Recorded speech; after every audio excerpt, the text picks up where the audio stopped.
ànd mais jamais le jeu en tout cas politique n'a été aussi clair et tranché. Désormais ñaari camp rek moo am gis nga élection yi mënoon nañoo def rek tànn ñaari bulletin Pastef ak la ca des opposition maanaam parce que ñoom ñëpp dajaloon nañ ñoom mënoon nañoo def benn liste mu jeex parce que ñi nga xam ne ñoo nekkoon ci réew mi caxatee alalu askan wi yamuñu ci di dóor askan wi di tëj yamuñu ci di exiler askan wi yamuñu ci installé benn terreur boo xamante ne nii kuy génn sa kër sax yaa ngi xalaat ndax di nga ñibbiwaat xam nga dañ naan sénégalais dafa gaaw a fàtte mais li fi xew yépp je pense que bu presse bi dékk woon sax def rétrospection rek wala rétrospective dinañu xam ni Sénégal bi ñu doon dund y a de cela 7 mois 8 mois jëm kaw ak Sénégal bi yàlla ak yàlli la le président Bassirou Diomaye Diakhar Faye dafa ñëw indi lu yees pex loo xam ne ñëpp nangu nañ ne loolu lañ nekk di doxal mi jubal jubbanti réew mi nag fekk nañ ko ci anam yoo xam ne jub bi moom du problème ndax yàlla def na ñi ñu teg ci bopp réew mi ak ñi ñu tànn ñu jub lañu jubal bi tamit amul problème fa ñu dajee coono gu métti mooy jubbanti bi ci fànn yépp nag ndax xam ngeen ne lii chef de gouvernement bi wax ak ñi mu àndal ci affaire endettement bi ak yu ni mel li mu ci waxul moo ëpp foofu te ministère des finances ak yeneen ministres yi dinañu génn càmbar ko pàcc par pàcc bu ñu lancé référentiel bi ba pare les ministres ku ci nekk di nga génn wax ci sa secteur pàcc par pàcc pour ngeen comprendre niveau bi ñu toll actuellement ci réew mi balaa maa dee nag ñu ne waruñu koo wax parce que dañuy tiital ñeneen ñi mais ay kàcc ak i fen ngeen baal ma ci kàddu gi moo ñu dugal ci guute gi mooy yàgg nañ leen wax ni da ngeen di maquiller chiffres yi wax leen nit ñi dëgg ñu bañ te ñun bañ ko doon wax doon joxe ay chiffres te chiffres yi ñu mës a joxe kenn mësu kaa dindi waxuma laa nag léegi nag ñu sommes les détenteurs de ces chiffres là kon ngeen war a xam ne lépp luñ ci génne lu leer naññ la képp kuñ ci woo tamit pour nga leeral xamal ne dossier bañ lay tegal moom xaw ma lan waaye doo ko teggi parce que nag Pastef loolu la mës a wone avant muy yegsi ci pouvoir rawatina nag tey jii mu yegsi ci pouvoir moo tax ngeen gis opposition bi di tëb di daal di yuuxu ak haine bi mooy d'abord ñi nga xam ne ñoo yoroon caxatee alal bi waaye mooy ba pare seen yéene yëpp moo nekkoon faagaagal président Ousmane Sonko waxuma la ba du nekk candidat waaye xëy na ba du amati njariñ ci àdduna waaye tamit am lenn ci opposition bi loo xamante ne nii ñoo yamoon donte ñi ngi woon ci opposition bi parce que ñoom seen yéene moo nekkoon rek président Ousmane Sonko bu mu bokk ci lenn ndax am na si ñoom sax ñu ko seeti di commencé wax pour mu jàppale leen ci ay jamono. haine boobu nag transmettre nañ ko ba ci yenn ci ñoo xamante ne ni tey xëy na dañ naan ay journaliste lañ mais jàppatu mën a ay journaliste lañ te leer na comme dem nañ ba léegi investir ci ay liste xanaa léegi nag dootu leen défendre ci ay délit d'opinion ak yu ni mel da ngeen leen war a seppi ba mu set parce que dañuy yàq seen der loolu mooy dëgg. duma ñëw ci li ay wax ci wàllum bulletin yi parce que ñoom alalu askan wi ak coonoy askan wi au contraire buñ sañoon mbir yi day gën a tar ba Sénégal nekk dans le chaos total bu ko defee ñu ne voilà échoué nañ ñoom conception boobu la ñu am ci politique. te fépp foo xam ne jaar nañ fa muy ministère muy direction def nañ fa loo xam ne balaa nga koy réparer dama leen di jox benn misaal Dakar Dem Dikk xam nga ñaata employé lañ fa def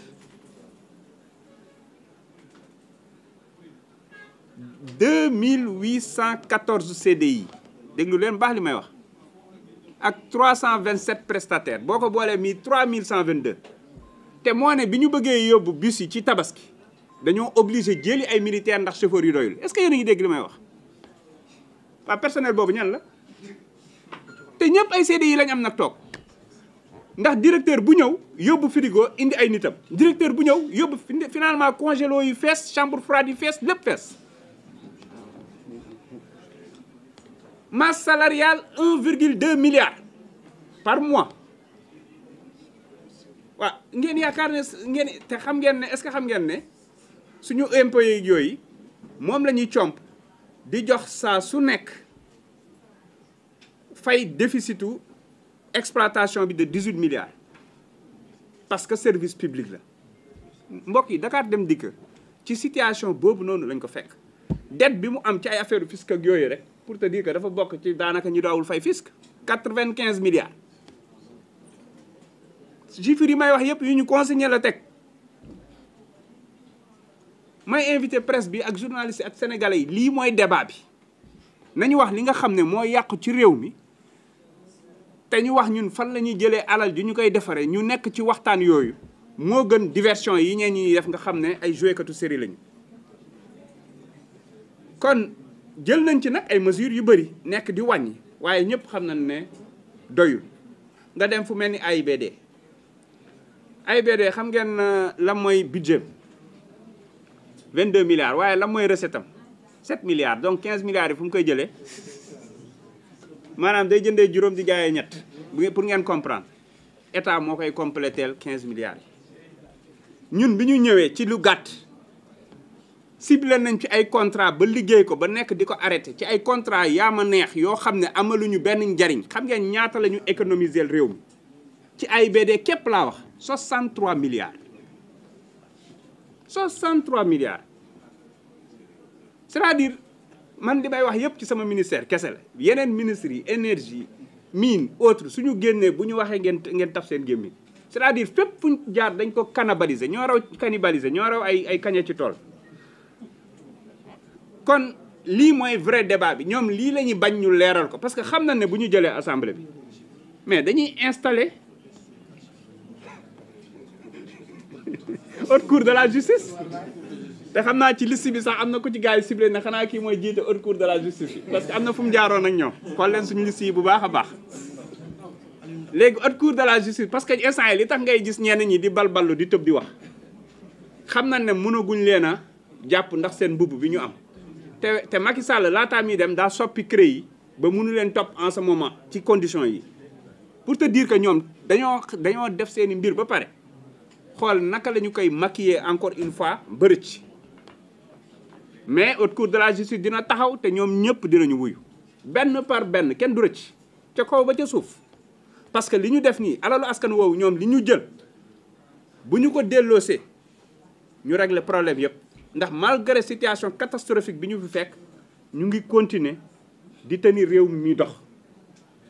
ndax ingéniosité équipe yi ñu yore ñu leen di rendre en tout cas ñu leen di féliciter di leen encourager moo xam équipe bu finance la moo xam équipe bu économie la moo xam ministères yi ak directeurs yi liggéeyu yaxanal bi nga xam ne ñu ngi koy def. parce que vraiment day ñu naan nañu réduire train de vie de l'État mais ñun bi ñu ñëwee ba léegi on a fait que réduire le train de vie de l'État moo ñu permettre ñuy continuer. AIBD da nga doon fekk budget voyage mais c'est extraordinaire ce que je suis en train de vous dire c'est-à-dire que dañ doon fo ci alalu askan wi. parce que budget voyage ci lu gàtt rek ñu def lu mat 80 millions ñun même période c'est-à-dire premier semestre 80 millions ci voyage AIBD maanaam 1er janvier ba 31 mars ñun avril ba août comparé à ñoom économiser nañ ñun 55 millions astafurlah kon pour vous dire que ci dynamique bi ñu nekk noonu lañ ko defee ci téléphone bi ils étaient à 19 millions par mois ñu réduire ci 10 millions déjà te ça va continuer encore une fois c'est ça les vrais débats ñoom loolu la ñuy bañ moo tax yii ñuy déposer ay recours yeeg yooyu yëpp diversion la te ma wax leen am na si ñoom ñoo xam ne gëm naa ne bëgguñoo dem élection de ñun duñu xalaatuñoo def recours parce que dañoo bëgg ñoom ñëpp ñu boole leen mbër muy nu mu ko doon waxee ah seen ba nee na way juróom da leen daan boole bañ mat fukk mu làpp leen dañ leen bëgg a boole ñoom ba ñu dajaloo ñi moom Dakar ak ñi doon wax ñooy chef de l'opposition ak ñëpp ñi nga xam ne ñoom ñoo wax ñooy borom Fuuta tey ñu ñëw dàqatu ci liste nationale yi ñëpp la ñu boole duma dañuy bëre par force ñi doon forcer seen bopp waajal seen i saak pour dugg kaso sax dañ ne leen da ngeen di bëre ba pare non day mënul ñàkk parce que mbir mi dina neex de léegi nag ñoom seen problème mooy fan la ñuy campagner ak ban xaalis la ñuy campagner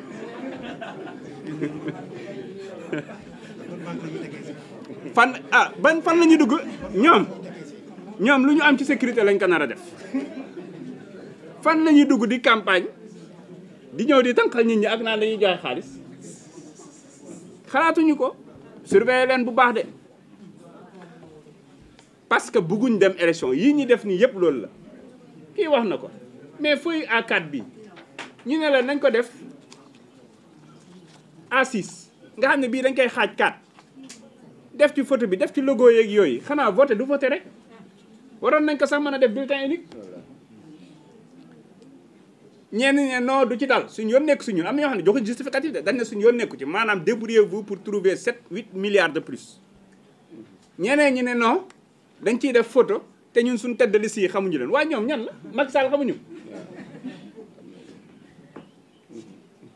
mais problème bi mooy bëgguñu fu ñu dem gis photo Sonko mu leer nañu macha allah mu sell bi su ko defee xam na ne askan yi buñ koy jël duñ ci ànd ak sago te loolu sax mënoon na doon seen atu parce que xam naa am ñoo xam ne bëgg nañ ko boo xam ne au lieu ñu jël ko dugal ko ci enveloppe bi tam ñu jël ko yóbbaale ko pour seen mais pour vous dire que juste ñoom ci caaxaan yi ñu nekk mais bëgg bëre bañ bëre nii lañ ko mën a toppee nga ñëw ci PSD bi ma doon wax fan yi weesu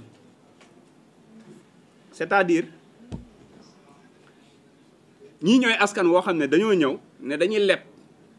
ci turu Sénégal 467 milliards pour tabax ay tali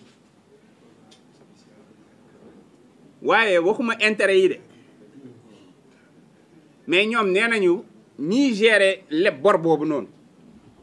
maanaam ñi ko doon gérer seen ay commission ak seen ay frais de gestion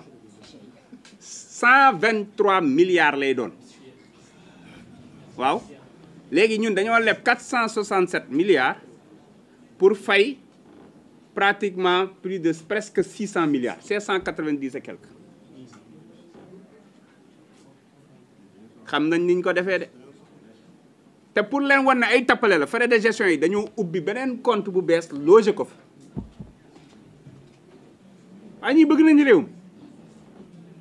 123 milliards lan nga ci mën a def c'est-à-dire que frais de gestion yi rek c'est 24%. Alors qu'en temps normal, c'est entre 3 et 4%, multiplié par 5. moo tax ñi tëb di wax ni ñoom ñëpp di xam nañ ni ñu def de te d'ailleurs am na ñoo xam ne ñi amul titre ministre commencé nañ wuy ji ak leeral de bu ngeen ko yëgee bu ngeen ko yëgul am na ñoo xam ne nag daw nañ génn waaye dinañ dikkaat bu soobee yàlla pour vous dire que rek buñ ko doon topp benn par benn nga ñëw di jënd matériel handling maanaam bu ngeen demee aéroport yéen ñi fay voyager chariot yi ñu utiliser xeet yooyu ñu évaluer ne 8 milliards lan soxla yow ministre bi nga ne non non je vais acheter valeur 23 milliards déglu leen baax li may wax te 8 milliards lan soxla de ci matériel waaye jënd matériel pousse nga ne da nga koy def secret défense ñi dem ba fexe ba li jënd seen cachet secret défense ne ko ci teel joxe ay marché fictif avance gars yi plus de presque léegi mu mat 2 ans ku ci ko waroon na livrer entre 3 et 6 mois am na si ñaar ñoo xam ne peu na livré guñu ko te jox nañ leen lu mat 7 milliards marché fictif la ma tudd ko ci rajo bi xëy 2 jours après ñu ne ma waa ji dawoon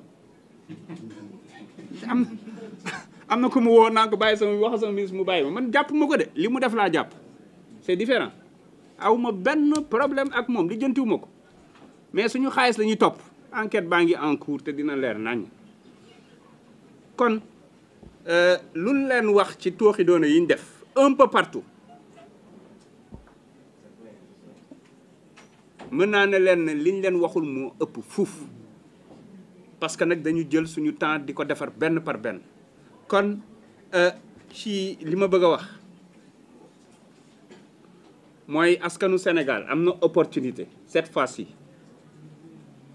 comme ni ma ko waxee woon fan yee keroog ci jouru set setal bi système bi moom tër nañ ko ba rey ko ba noppi suul rek a des gas ba mu xóot suul système bi laa wax de balaa ñuy génn naan maa wax ne damay rey nit ñi gas suul comme dañoo am léegi benn ay quelques journalistes yoo xam ne moom ils sont tellement mécontents que da ngay fàtte ne sax ay journalistes lañ bu ñuy wax damay ragal ne seen kër yi day lâché mais dama ne système bi ren dinañu ko ba pare rey nañu ko suul rek moo des dama bëgg na ci législative yi na askan bi jóg won leen ne bëggatuñu sax ngeen teewal ñu ci pencum ndawi askan bu waree am ay quelques députés na doon liste yi kenn xamul mais ñii normalement waruñu parce que dañoo jàpp ne ñoom war nañu mën a daw laqatu assemblée nationale am immunité parlementaire yow yàlla sagal la nga jaar fu ne nekk président assemblée nationale nekk ministre de l'intérieur nekk premier ministre nekk président de la république wala ba ci ko bëgg a nekk député waaye kii day sërmadi jëmale ko wala c'est-à-dire que dafa am loo xam ne mënoo ko comprendre léegi nag wax ji lenn la de ndax dina ñëw campagne seen déet ñoom ñaar sax laay wax ndax dinañ ñëw campagne si wala ki exilé woon moroomam ak ki exilé boppam ndax dinañ ñëw campagne si kon dama bëgg rek encore une fois ci fu may daaneele mooy ñu ko j'invite tous les patriotes